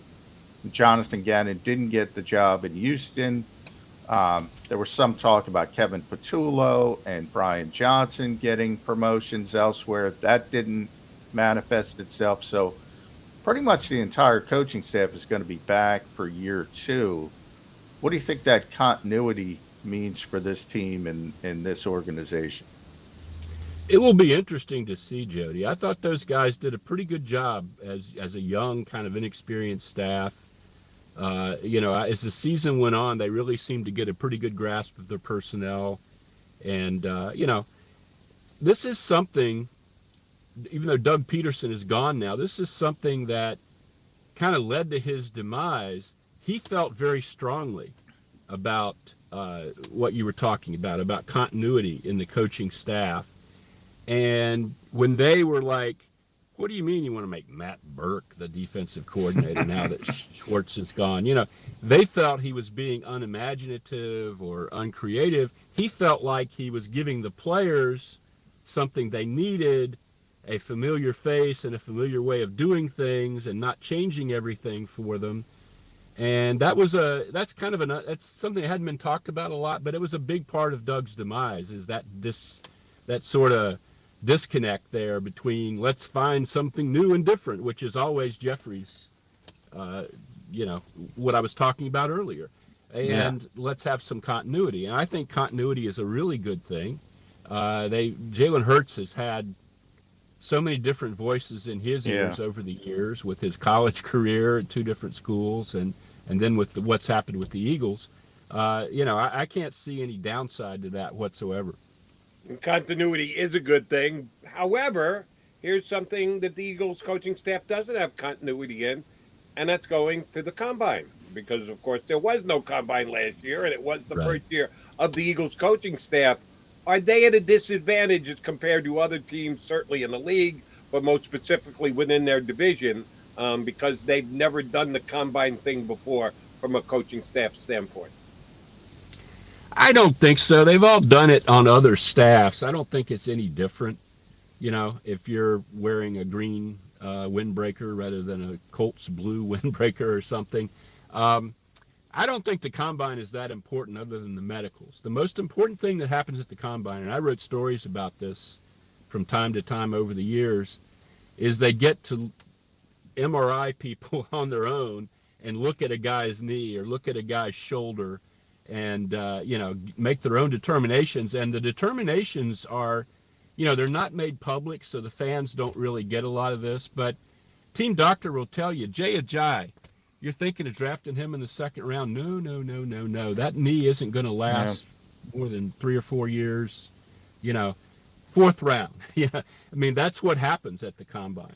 And that's all those drills. Most of these guys, you've got 30 or 40 games worth of film on them. You don't need to see them, run a 40. I mean, if they look like they, gain 70 pounds or something, that's a problem. But these drills are more and more for the fans watching. I don't think the teams take a lot out of that at all. In fact, it can be dangerous because your coaches sometimes are seeing these guys for the first time and they get enamored of someone, and the scouts are like, yeah, he did that drill really well, but he didn't show up in half the games they played last year. And the coach is like, oh, I can see this young man. He was great in our interview. That has happened to the Eagles before, by the way. So the combine, I think the coaching staff will be fine. I don't think it's any sort of problem that they haven't done this as a group together. Yeah, Les, you bring up, and last one for me, you bring up the medicals and how important they are. You still hear that narrative today. Well, the Eagles missed out on DK Metcalf and they selected JJ Arcega-Whiteside. Well, one of the reasons why is because they had a medical red flag on DK Metcalf. And a lot of teams did. They turned out to be exactly wrong, but it's not exact. It's not a crystal ball. It's just, most people with this condition have this problem.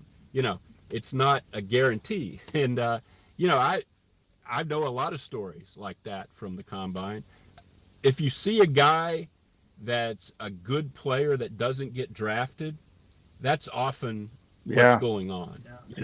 And sometimes those guys make careers for themselves and sometimes they don't, it's it's just you're playing the odds and right. As you mentioned, typically someone with those kinds of issues, and that's the game you play. But I bring that up because Howie Roseman, we kind of started there, gets blamed for things like that. Could be a medical issue. It could be different. They could completely misevaluate. But one thing you see around the NFL is the Eagles, you have to give them credit. They're well respected in the front office, and you see it with guys like Ian Cunningham moving to Chicago, Brandon Brown getting the job with the Giants. Why do you think the Eagles are so well respected around the NFL when it comes to front office work? Stable ownership helps. Lurie has owned the team close to 30 years now, which I believe is the longest ownership they've ever had under one, and certainly the most stable. You know, he's not in debt to gamblers like Leonard Toews was, and he's not, he's not like Norman Brayman and giving away Reggie White because he doesn't want to pay him, and so they have stable ownership, they have stable management. Howie's been there since about 2000, even though he wasn't the GM. And I think they do things in a logical and, they do pay attention to analytics. They do pay attention to culture. They do try to hire bright young minds.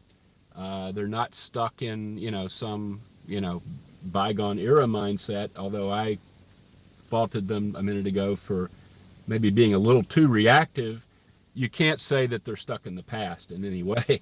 I mean, they're always looking to the future, and they've been proactive about promoting women and minority people. I think they run I think they spend a lot of money, on their whole operation, scouting, front office, the whole thing. They're right at the top of the league on stuff like that. And, I think people notice, and it's a good thing to have. The irony of that is there's still a feeling that Howie needs that sort of person around him to be successful, and he's lost a couple of those people this year, and we'll see, what kind of impact that has. But it is a feather in the organization's cap that they are considered a place you go to, look for bright young minds. Last thing from me is, do you have Mike Mayock's cell number? I want to call him and see if you do. Yeah, do me a favor, drop that by me. I want to call him and see if the Eagles have reached out to Mike Mayock, because they did lose some of their future GMs this offseason. And I've always thought Mayock was one of the best guys dealing with the draft. Be a nice time to put a call on the mic if I were Jeff. Now, I'm not Jeff Lurie, so I just want to drop Mayock a text and see if I don't think he's going to answer me, but might as well take the shot. See if he'll come on Birds 365. Love that Mike Mayock on, even though he's out there on the West Coast these days, so he'd have to get up at 5 o'clock in the morning, stop on with us. We can only ask, right? When we ask, we are always grateful that Les Bowen said yes. Les, thanks for hopping aboard today. We'll get you on when free agency kicks off. That'd be great. Good to talk to you guys. Our pleasure. Thanks, Les Bowen here with us on Birds 365. I'll do anything to get my hands on Mike Mayock's cell number. John McMullen, Jody McDonald, coming back to put a bow on the show here on Birds 365. Go for the midnight dares. Go for the memories. Go for the view that goes on forever. Go for the bubbles in your bathtub and in your drink. Go to bed whenever you want. Or don't. Go for him. Go for her. Go for the win. Go to Ocean Casino Resort. Book your trip at theoceanac.com. At Stateside Vodka, every new customer gets the world's best rocks glass. Free. What's that? A rocks glass? You're telling me that bottle is cut in half? You could say that. Holy shit. And you're telling me I can get one of these glasses for free? That's right. One free rocks glass per customer with each first-time purchase of Stateside Vodka. So good, it just disappears. Imagine for a moment that you went to work today, and when you came home, you were catastrophically injured. Your life and your family's life. That's what happened to union construction worker Mike Little. I was scared of what the end was going to be, but to be 100% honest with you, I knew I was going to be all right just by talking with Brian. In my heart, I just knew everything was going to be all right. Call the firm and find out why they say, "We got this." Call 215-458-2222.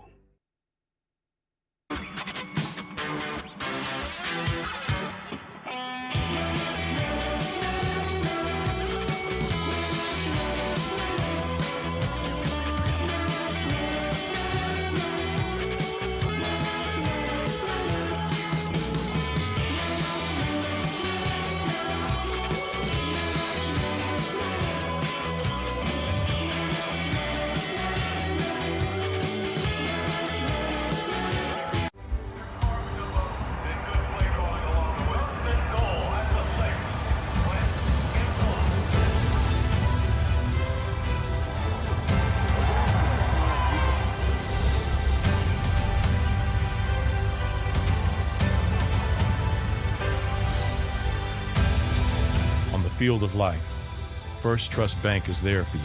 Champions on 3. 1, 2, 3. Because Philadelphia dreams deserve a Philadelphia bank.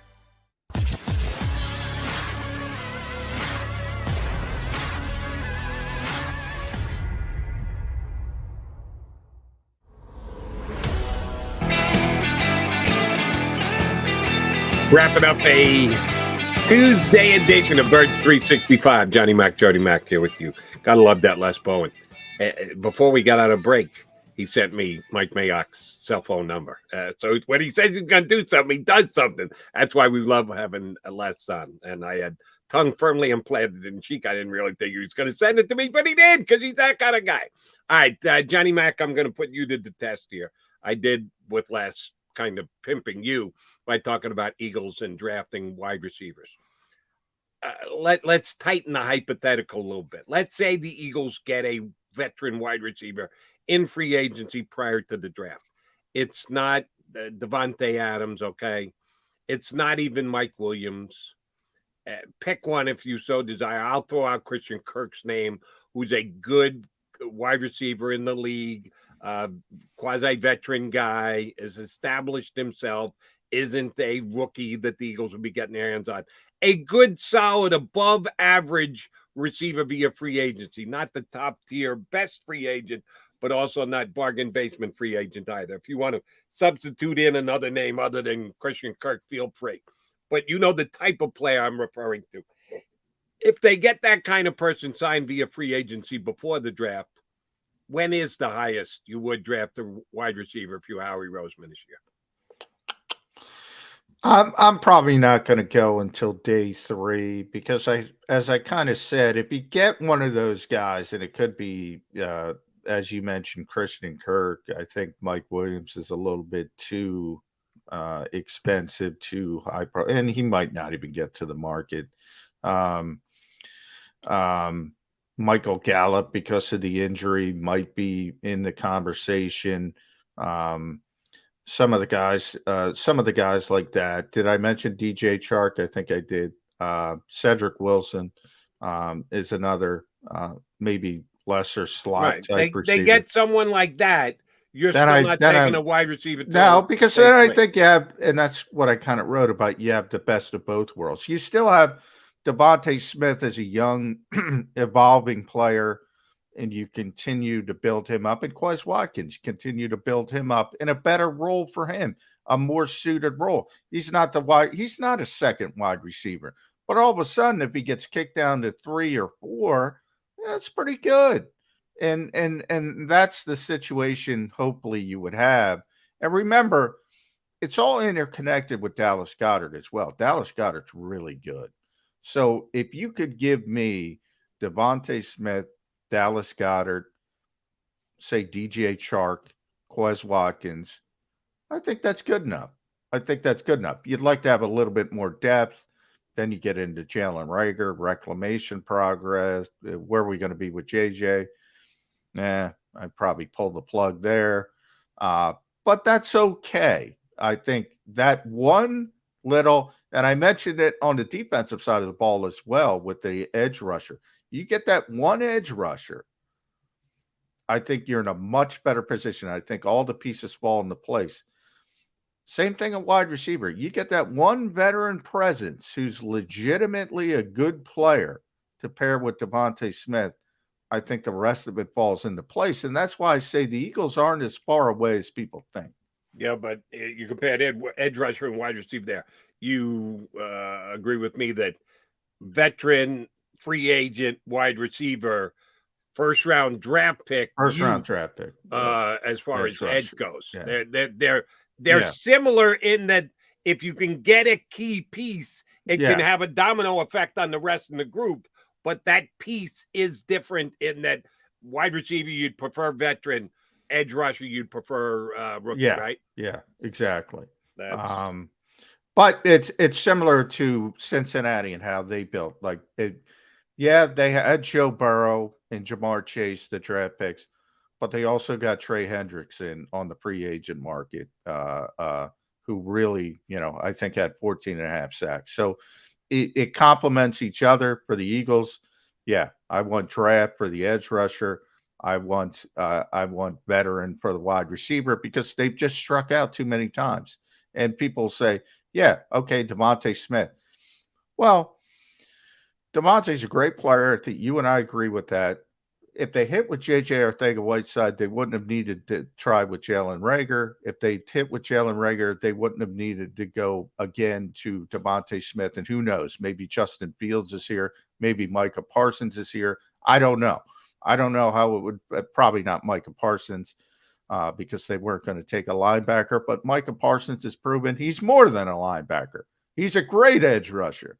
All these things intermix, but that's how I would go about it for the Eagles. And as far as wide receiver goes, I got to give credit to our buddy Carlos Dewey on the stream. He reminded me something that I squawked about all late in the season. Added Eagle wide receiver. How about Kenneth Gainwell? They've got all off season to teach Kenneth Gainwell to play out of the slot. How about they start working on that? Where's Nick Sirianni, Mr. Wide Receiver Coach? Third down. You don't want to have to do that because you want a good receiver. You don't want to teach somebody from scratch. Kenny Gainwell is fine as the third down back. That's what he should be. That doesn't mean you can't use him. When the Eagles have 2 wide receivers on IR next year, JM, and I go, and they didn't get Kenny Gainwell up to speed in the slot during the offseason. I'm going to remind you that we had this conversation on this thing. I'm sure you will. Yes, I will. And we're going to have a conversation again tomorrow. Mr. McMullen, I will see you in 22 hours, will I not? Yes, you will. Sheil Kapadia tomorrow on the show from the Right here on Birds 365. If you missed any of today's show on the JAKIB Media channel, listen to the podcast on your way home. Available on YouTube, Apple,